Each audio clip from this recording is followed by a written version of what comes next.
తెలంగాణ అందరికీ నమస్కారం.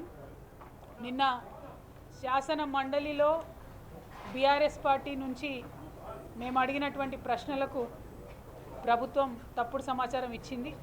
మీరు తప్పుడు సమాచారం ఇస్తున్నారు, మా దగ్గర నిర్దిష్టమైనటువంటి ఆధారాలు ఉన్నాయని చెప్పిన తర్వాత మరి గౌరవ శ్రీధర్ బాబు గారు ఒప్పుకొని మేము వరల్డ్ బ్యాంక్కి ప్రపోజల్ పంపిన మాట వాస్తవమే అని చెప్తూనే మళ్ళీ మమ్మల్ని తప్పుదో పట్టించే విధంగా, ప్రజలను అట్లానే సభను తప్పుదో పట్టించే విధంగా మేము ఇచ్చినటువంటి మాట వాస్తవమే, కానీ ఇంకా కూడా డిపిఆర్ లేదు, డిపిఆర్ లేకుండానే ప్రపంచ బ్యాంక్ ఇచ్చాము, అది వేరే ప్రాజెక్ట్ కోసం ఇచ్చామని చెప్పి వారు తప్పుడు సమాచారం ఇచ్చారు.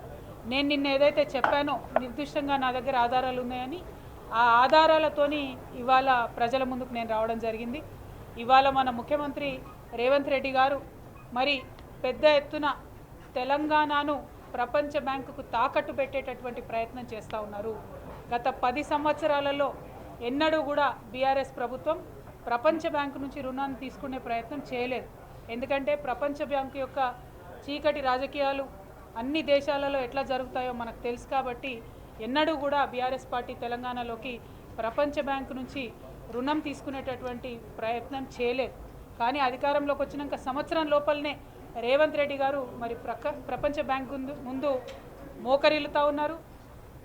మూసీ నదీ పరివాహక ప్రాంతాల్లో ఉన్నటువంటి పేద ప్రజల నుండి భూములు లాక్కొని ఆ భూములు ప్రపంచ బ్యాంకులో తాకట్టు పెట్టి రియల్ ఎస్టేట్ ప్రాజెక్ట్ డెవలప్మెంట్ కోసం అని చెప్పి వారు ఈ డిపిఆర్ ఇవ్వడం జరిగింది. ఈ యొక్క ప్రిలిమినరీ ప్రాజెక్ట్ రిపోర్ట్ అనే పేరుతోని వారు ప్రపంచ బ్యాంకుకు ఇచ్చినటువంటి పేపర్ ఏ తారీఖు ఇచ్చింది? ఇది 19 సెప్టెంబర్ 2024 నాడు ఈ కాగితం ఇచ్చినారు. ఇందులో ఇక్కడ పేరు రాసుంది మూసీ రివర్ డెవలప్మెంట్ ప్రాజెక్ట్ అని చెప్పి. కానీ నిన్న సభలో శ్రీధర్ బాబు గారు మూసీ రివర్ డెవలప్మెంట్ ప్రాజెక్ట్ కోసం కాదు, కేవలం మేము మూసీలో నుండి సీవరేజ్ ఇంటర్సెప్టర్స్ కోసం ఇచ్చామని చెప్పడం జరిగింది. కానీ ఈ మొత్తం పేజీలలో చాలా డీటెయిల్డ్గా ఎక్కడెక్కడ రియల్ ఎస్టేట్ని డెవలప్ చేస్తాము, ఎట్లా అయితే ల్యాండ్ పూలింగ్ చేస్తాము, ఎట్లా అయితే పేద ప్రజల నుంచి భూములు లాక్కొని అక్కడ పెద్ద పెద్ద మాల్లు కడతాము అని చెప్పి వారు స్పష్టంగా చెప్పడం జరిగింది. మరి నేను ఏదైతే నిన్న సభలో చెప్పడం జరిగిందో నిర్దిష్టమైనటువంటి సమాచారం ఉంది మా దగ్గర, ప్రభుత్వం ఆల్రెడీ డిపిఆర్ ప్రిపేర్ చేసిందని చెప్పడం జరిగిందో ఈ కాలంలో మీడియా మిత్రులకు కనబడుతూ ఉంటుంది. ఈ కాలంలో క్లియర్గా whether detailed project report or DPR or detailed engineering design for the project is available అన్న కాడ రాష్ట్ర ప్రభుత్వం అవును ఎస్ అనేటటువంటి సమాధానం ఇచ్చింది. అదే మీరు నిన్న అసెంబ్లీలో మాకు ఇచ్చినటువంటి జవాబు చూసినట్టయితే ఇక్కడ చాలా స్పష్టంగా మా దగ్గర లేదు, ఇంకా డిపిఆర్ ప్రిపేర్ కాలేదు అని చెప్పి వారు జవాబు ఇవ్వడం జరిగింది. ప్రాజెక్ట్ కోసం వెచ్చించాల్సినటువంటి అంచనా వ్యయాన్ని ఇటీవల ఎంపిక చేసినటువంటి కన్సార్షియం ద్వారా డిపిఆర్ని ప్రిపేర్ చేస్తామని చెప్పి నిన్న అసెంబ్లీలో చెప్పింది. అంటే నిన్న డిసెంబర్ 17 రోజు ఇంకా డిపిఆర్ ప్రిపేర్ కాలేదని అసెంబ్లీలో చెప్తారు. 19 సెప్టెంబర్ నాడు ప్రపంచ బ్యాంకుకి మా దగ్గర ఆల్రెడీ డిపిఆర్ ఉందని చెప్తారు. ఇంకా గమ్మత్ ఏంటంటే ఈ 19 సెప్టెంబర్ నాడు డిపిఆర్ ఉంది అని చెప్పిన తర్వాత నెల తర్వాత 4 అక్టోబర్, దాదాపు 20 రోజుల తర్వాత అక్టోబర్ 4వ తారీఖు నాడు 160 కోట్లు ఇచ్చి ఆ కన్సార్షియం ఏదైతే ఉందో మ్యాన్హాట్ కన్సల్టెన్సీస్, అట్లానే Cushman and Wakefield India private limited, అట్లానే RIOS design studios private limited, ఈ ముగ్గురు కలిసినటువంటి సిండికేట్కి మూసీ ప్రాజెక్ట్ డిపిఆర్ ప్రిపేర్ చేయడం కోసం అక్టోబర్లో మరి డబ్బులు రిలీజ్ చేసింది. సెప్టెంబర్లోనేమో ఆల్రెడీ డిపిఆర్ ఉందంటారు మూసీ ప్రాజెక్ట్కి, అక్టోబర్లోనేమో డిపిఆర్ ప్రిపేర్ చేసేటటువంటి సంస్థకు డబ్బులు రిలీజ్ చేస్తారు.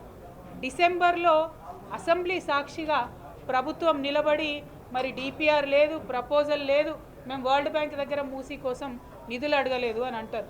మరి ఇది ఎందుకోసం? నేను గౌరవ ముఖ్యమంత్రి గారిని ఇవాళ అసెంబ్లీ వేదికగా ప్రశ్నిస్తూ ఉన్నాను. మీరు ఎందుకోసం అబద్ధం చెప్తున్నారు? ఎవరి కోసం అబద్ధం చెప్తున్నారు? నిజంగా ఏం చేయదలుచుకున్నారు అన్నది ప్రజలకు పారదర్శకంగా చెప్పలేనటువంటి అసక్తత ఏమున్నది? ఇది ఎవరి లాభం కోసం చేస్తున్నటువంటి ప్రాజెక్టు? 55 కిలోమీటర్లు మూసీ పరివాహక ప్రాంతంలో 10,000 కోట్లతో బ్రిడ్జ్ కడతామని చెప్తున్నారు. దాదాపు 16,000 ఇండ్లను ఇప్పటికే మూసీ పరివాహక ప్రాంతంలో మీరు మార్కింగ్ చేసి పెట్టినారు. వాటి మీదకి ఇవాళ బుల్డోజర్లు పంపుతారా, రేపు బుల్డోజర్లు పంపుతారా అర్థం కానటువంటి ఒక భయానక స్థితి అక్కడ ప్రజల్లో ఉన్నది. మరి ఇప్పటికన్నా మీరు ప్రజలకు స్పష్టత ఇవ్వండి.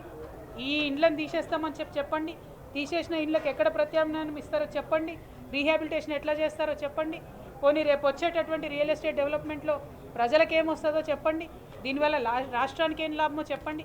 ఇవి చెప్పకుండా దాసిపెట్టి దాపరికంగా ఎందుకు ఇట్లా వ్యవహారం ప్రభుత్వం చేస్తుందని మేము స్పష్టంగా ప్రశ్నిస్తూ ఉన్నాం. ఒక్క మూసీ విషయంలోనే కాదు, ఒక పేద ప్రజల విషయంలోనే కాదు, తెలంగాణ అస్తిత్వానికి సంబంధించి చేసేటటువంటి దాడిలో తెలంగాణ తల్లి విగ్రహం తయారు చేస్తే సంవత్సర కాలం పాటు ఎవ్వరికి తెలియదు ఎట్లా ఉంటుందో. వాళ్ళు తెలంగాణ తల్లి పేరుతోని కాంగ్రెస్ మాత విగ్రహం తయారు చేస్తారు. అట్లనే అనేక అంశాలలో చెప్పేదొకటి చేసేదొకటి. ఈ ప్రభుత్వ వైఖరిని మేము ఖండిస్తూ ఉన్నాం. మీరు పర్టికులర్గా మూసీ విషయంలో ప్రభుత్వం స్పష్టమైనటువంటి జవాబుతో అసెంబ్లీకి వచ్చి మాకు ఆన్సర్ ఇవ్వాల్సినటువంటి అవసరం ఉంది. నా దగ్గర ఉన్నటువంటి ఆధారాలు మీకు నేను ఇవ్వడం జరిగింది. మీరు కిషన్ రెడ్డి గారికి రాసినటువంటి ఉత్తరంలో కూడా చాలా స్పష్టంగా Musi river front development project అని చెప్పి 14,000 కోట్లు అడిగినరు. ఈ కాపీని కూడా నేను మీడియా మిత్రులకు ఇస్తూ ఉన్నాను. మీరు కేంద్ర ప్రభుత్వానికి ఒక మాట, ప్రపంచ బ్యాంకుకు ఒక మాట, అసెంబ్లీలో ఒక మాట, పేద ప్రజలకు ఒక మాట ఎట్లా చెప్తారు? ఇది కరెక్ట్ కాదు, స్పష్టత ఇవ్వాలి ఈ విషయంలో అని చెప్పి మేము ప్రభుత్వాన్ని డిమాండ్ చేస్తూ ఉన్నాం. స్పష్టత వచ్చే వరకు పోరాడతాం, పేద ప్రజల పక్షాన పోరాడతాం. Thank you. జై తెలంగాణ, జై కేసీఆర్.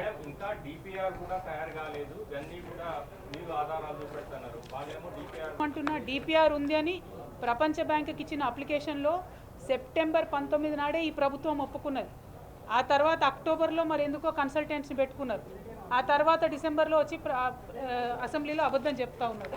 డిపిఆర్ ఉన్నదనడానికి సాక్ష్యం నేను మీకు ఇస్తూ ఉన్నాను. మీడియా మిత్రులకి ప్రశ్నించాల్సినటువంటి అవసరం ప్రజల తరఫున మీడియాగా మీకు కూడా ఉన్నది కాబట్టి దయచేసి ఈ అంశాన్ని మరి ప్రశ్నించాలి. ప్రభుత్వం మనకు అబద్ధం చెప్పాల్సినటువంటి అవసరం ఏముందన్నది కూడా ఇప్పుడు మేము డిమాండ్ చేస్తూ ఉన్నాం. In Telangana, Congress government has been continuously duping the people of Telangana. They are lying to the people of Telangana. They have sought 4,100 crores of funds from the World Bank in September, when they have clearly said that there is a detailed project report for Moosi River Development Project. Again, Telangana government has sought funds from the central government 14,000 crores, stating that Moosi River Development Project is going to take place. But yesterday in Assembly, despite asking them repeatedly, they have lied to the Assembly. Why are they lying repeatedly to the people of Telangana? Why are you getting loan from the World Bank? In the 10 years, BRS government did not let the World Bank enter into Telangana. Why are you now seeking help from World Bank? You are already seeking loans and getting loans of 1,28,000 crores from various private banks and government banks. Why are you going to the World Bank is my question to the Honorable CM of Telangana. If you are going to the World Bank, why are you lying to the people of Telangana? This is my straight question. I have all the relevant papers that I have showed and shared with the media. I will do it again, and we need to question the government of Telangana. Why this secrecy? Why this hypocrisy? Thank you. జై తెలంగాణ. మరిన్ని videos కోసం channel ని subscribe చేయండి. Latest updates కోసం WhatsApp channel ని follow అవ్వండి. ఆ link description లో ఉంది.